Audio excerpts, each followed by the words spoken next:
وانتو أريرة فوقين كدر أريرة فكات دونو كي أولي كيس بربادة تجرا أولي نواجه دينا كي نولي أولي دوني أنا كنا أنا كسودان كوري ولين داو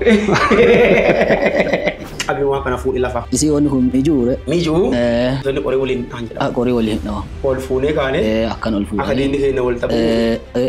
akasi tede ite tu do laila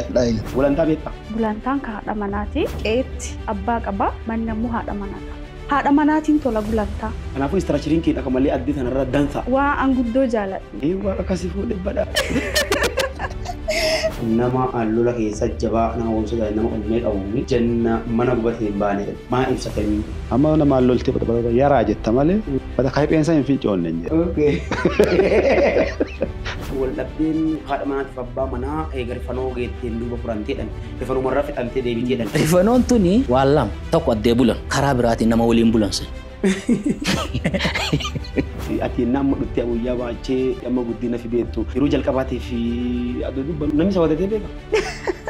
obboleessi keeti faayinaa dhiirti fasi hawadattu gisee dhagayi hin lolaamutii ari'aadhaanii indoo qotaa kaawwata hangaruu hawadadhee hin beeku hawadanne gammata hin sodaadha akka malee sodaadha lakki nama ila kana qabatee rutti madaala asa kana qabatee jira namni ila qabatee ifi ila qabatee jira akka kana maa eega maan jedha nama ila qabatee rudhanne bal'aa wayi mannaa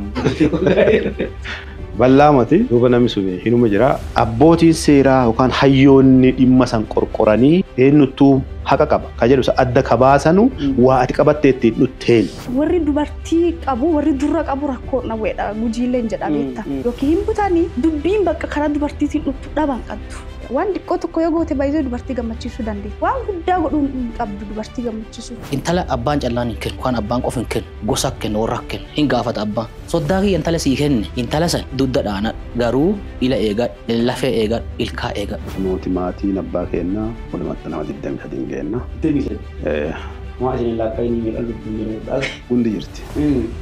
intala hangafaa jechuun haadha lammaffaa jechuun waan nu balleessineeyyuu isii dhaananii nu balleessinee qofa jalaa gorra isii aalataama jechuudha isii harkaa jechuun isiin immoo dudda kadhaanamu isii harki balleessi gama balleessinu aanaan dhugunuu kadi kamu isii haadha laaliin intala fuudhii onni jedhanuufi waa haati asitti leenjittee qabattee baati jechuudha. Ebil badaafateedhaan jechicha fayyadamanii daariitti loonii kanarra jecha fayyadamanii ebil qalatee jira ebil iddoo ebil qalatee jedha ebil badaafatee jira badaafannaa keessatti afaan hirmaannaan keessatti gaafa jila horii qalatan jiru bara tokko bayanii baratti aanu kan nageessi nagayaan nu baasii kutuu nu baasii qalatan dhiirti marqattu yennaa marqatteen jiifatteedhaan eeyyamamuuf jechuu akka inni areerrate innaa areerrate immoo midhaaseetuma akka dansa dhadhaatti naqatee kan jiiseetuma marqata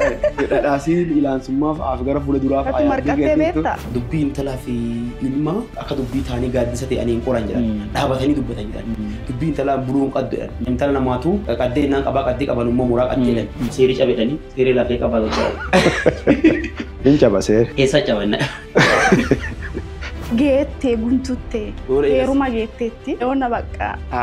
haadhaati yoona yoo si balleessitee burraa ollaa keessa baay'ee godhaa gadu booda ooluu jala teesseedha. Lafaaf wayyooma kennanii jiranii maaliif wayyooma kennanii? Waan nama baatti. Lafaaf ennaa wayyooma kennan kana latti ta'ennaa namni illee nama nyaattu ta'ennaa irra jiraatan illee immoo nama jiraachisu nama baachi wayyooma akkamii kennanii waan sodaataniif immoo waan irra itti fuunsa irra jireenya. Dimokiraasii wanni jedhamaa kun jecha achi fudhanne malee hojii achi hin jirtu baay'ee. Dimokiraasiin tunuun hihatamte asii hihatamte sirnuma gadaarra hatamte. Gadaan uumama dubbisaa nama bulcha. Kitaabi guddaan gadaa uumama. Nama dhawwisa seeraa ta'ee ogummaa seera isaatiin barsiisaallee ta'ee tajaajilee jiru yuunivarsiitii Bulee Horaatti barsiisaa turte magaalaa Finfinnee keessa dhaabbilee garaagaraatiif ogummaa seeraa tajaajilaa jirta. Mana barumsaallee haadha abbaan galchanii wanti looniin godaanidhanii loon keessa badee deebi'ee barnoota adoo baratuu dhaggame. Abbaanuu barachuusaa dhaggee badhaasa kenniisaa fennaan dhiyaatu adoo lammoo walakkaatti tokkoffaa baay'ee abbaa fi badhaasa uffata dhufeedhani. Wanti sun dhugaa danda'e. Gaafa carraa horii tissuu naa kennanu horiin kun keeti namni tokko warri barate kun mutoo keessaan qabu keeti borullee gaafa an du'ellee keetii naan jedhe abbaan kee caammaa dadansaa uffata dadansaa waan babbareeda namni bitanuuf namoonni oolanuuf warra baratu san abbaan loonii kennan kun kopheeyyuu kadhatee fallee ni argatu gaafii gaafa kophee naa bitaa wanni immoo warri barate kanallee ittiin bitan horuma kanaa beektaa. Kanuu gurgurama kamattisitu kan. Kamattisitu kan. Kan hortaa waayee samsuman jedha. kun mijuu poodkaastii mijuu dansaa qabannee isin dhinnee jirra. Wanni asitti dubbannu tokkoon isaa wanni lafa bu'aan jirtu jenneetti amanna. Dhimma hawaasummaarraa haasofna, dhimma diinagdee irratti dubbanna, diinagdeen kennamaan fakkaata jenneetti deemna, ogeessa seeraa finnee dhimma seeraa waliin haasofna, ogeessa diinagdee finnee dhimma diinagdee waliin dubbanna, sirna bulchiinsa abbaa gadaa irratti dubbanna, hayyoota asii affeerra, haadhoti bollaatti asii dhufa akka sagantaan kun jalqabeen dhaabbanneef akka jalqabaaf irraa bayii kennallee toluuf jecha subscribe godhaa, share godhaa, like godhaa, gama dhibiin immoo tajaajila keessaniin asii beeksifadhaa. Amboo Mashiit sagantaan immoo mijuu poodkaastii.